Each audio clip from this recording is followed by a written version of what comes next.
Hello everyone, I'm Wilfred Sitzing, you call me Wolfie, and welcome back to our Genesis Bible reading. I'm happy to have all you guys here. Got a various different discussions of my little notes here, so I'm going to try to do more noteworthy things so we can all discuss about it. Yesterday, we read all of chapter 1. We read all of chapter 1, and we read a little bit of chapter 2. We stopped here at verse 7. We are now on verse 8, and on verses 8 through 20 is titled The Garden of Eden. So, chapter 2, verse 8. And the Lord God planted a garden eastward in Eden, and there he put the man whom he had formed. And out of the ground made the Lord God to grow every tree that is pleasant in the sight and good for food, the tree of life also in the midst of the garden, and the tree of knowledge of good and evil.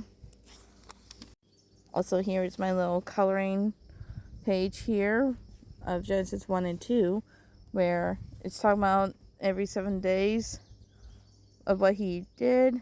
I thought it looked really good when I colored. Verse 10, And a river went out to Eden to water the garden, and from hence it was parted and became into 4 heads.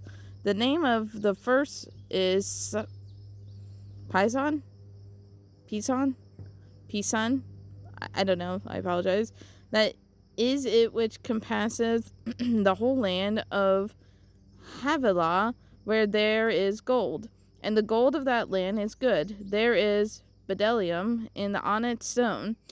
And the name of the second river is Gihon. The same is that compasseth the whole land of Ethiopia. And the name of the third river is Hiddekel. That is it which goeth towards the east of Assyria. And the fourth river is Euphrates. And the Lord God took the man and put him into the garden of Eden to dress it and keep it. And the Lord God commanded the man, saying, Of every tree of the garden thou mayest freely eat, but of the tree of the knowledge of good and evil thou shalt not eat of it, for in the day that thou eatest thereof thou shalt surely die. And the Lord God said, It is not good that the man should be alone. I will make him and help meet for him.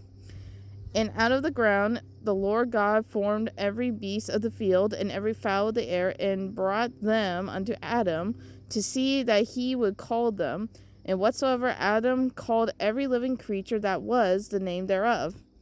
And Adam gave names to all cattle, and to the fowl of the air, and to every beast of the field. But for Adam there was not found in help meet for him. And obviously on the side here where I colored it is Genesis chapter 2 verses 16, 17, where it is, Of every tree of the garden thou mayest freely eat, but of the tree of the knowledge of good and evil thou shalt not eat of it. Verses 21 through 25 is titled, God creates woman as a helper for the man. Verse 21, And the Lord God caused a deep sleep to fall upon Adam, and he slept, and he took one of his ribs, and closed up the flesh instead thereof. And the rib which the Lord God had taken from man made he a woman, and brought her unto the man. And Adam said, This is now bone of my bones, and flesh of my flesh. She shall be called woman, because she was taken out of man. Therefore shall a man leave his father and his mother, and shall cleave unto his wife, and they shall be one flesh. And they were both naked, the man and his wife, and were not ashamed. And because this side had like a coloring thing on it, I couldn't write my notes for chapter 2, verses 20 and 23. So I put it here. So this is what I wrote for chapter 2, verses 21 and 23, where first off, the first anesthesia with surgery upon God, but most importantly shows woman that we are first made out of man. So those women out here listening, it's like, no matter how much you're saying you don't need man, the first woman was created by a man, and men made all these things. So you gotta remember that we were first created by the rib of man.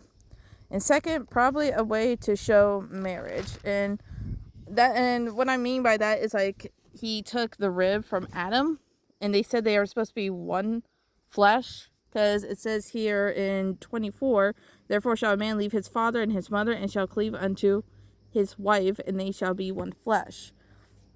Meaning how, even though, like, because I've heard stories about how parents, especially like mother-in-laws, always think that they need to be the center and think like, oh, you are no good for my little boy. It's always the same. I mean, it's not every time, but it's always the case. And this proves right here, it's like you're supposed to leave your father and your mother and cleave unto your wife. For any man who's watching this, so that's what I have. Let me know what you guys think in the comments. Respectively in the comments, I should add. But right now we are in Genesis chapter 3, which is verse 1 through 8. It's titled The Serpent's Deception and Man's Shameful Fall. Verse 1. Now the serpent was more subtle than any beast of the field which the Lord God had made. And he said unto the woman, Yea, hath God said, Ye shall not eat of every tree of the garden? And the woman said unto the serpent, We may eat of the fruit of the trees of the garden, but the fruit of the tree which is in the midst of the garden, God hath said, Ye shall not eat of it, neither shall ye touch it, lest ye die. And the serpent said unto the woman, Ye shall not surely die. For God doth know that in the day ye eat thereof, when your eyes shall be open, and ye shall be as gods, knowing good and evil. And when the woman saw that the tree was good for food, and that it was pleasant to the eyes, and a tree to be desired, to make one wise, she took of the fruit thereof, and did eat, and gave also unto her husband with her, and he did eat. And the eyes of them both were open, and they knew that they were naked. And they sewed fig leaves together, and made themselves aprons. And they heard the voice of the Lord God walking in the garden in the cool of the day. And Adam and his wife hid themselves from the presence of the Lord God amongst the trees of the garden. And I did wrote something for verse 6 that I highlighted, where I put Adam being manipulated by Eve, but shows proof that man, such humans, have a choice of following the world or following God.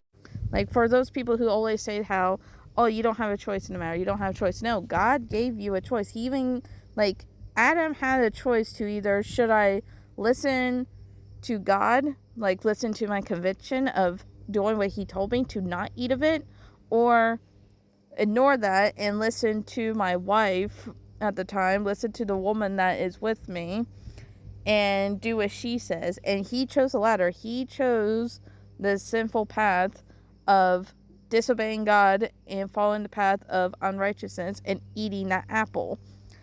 And also, it also goes to Eve. Eve had a choice too. She had a choice, like, do I listen to the serpent, aka the devil, or should I listen to God? And she chose the latter, and she chose to listen to the path of the serpent, saying, oh, we will have this knowledge, we'll be gods, that type of thing. So always know you have a choice in everything you do, whether it's you following God or you following the world. Like, which one are you going to follow? Are you going to follow the path of the Lord, or are you going to follow the path of the world? That is on your decision.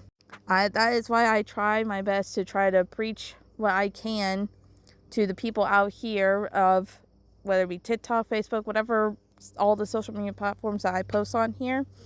Because as we get later on, where if I watch correctly in Isaiah, it pretty much says how us who are going to heaven, we won't remember anyone that is not with God and everything. So majority of my friends, who I treat them like family and everything, if they don't go into Christ, I won't remember them. And that is so sad, and I don't want that. Obviously, this seems like it's going to be more like talking about like what I wrote down on the side and everything, because I am now 9 minutes and 40 seconds into this recording. So where we next go, we will be reading more of chapter 3, 9 and onward, where it's God questions Adam and Eve. Until then, I hope you all have a blessed day, evening, night, depending when you see this. Until then, bye bye.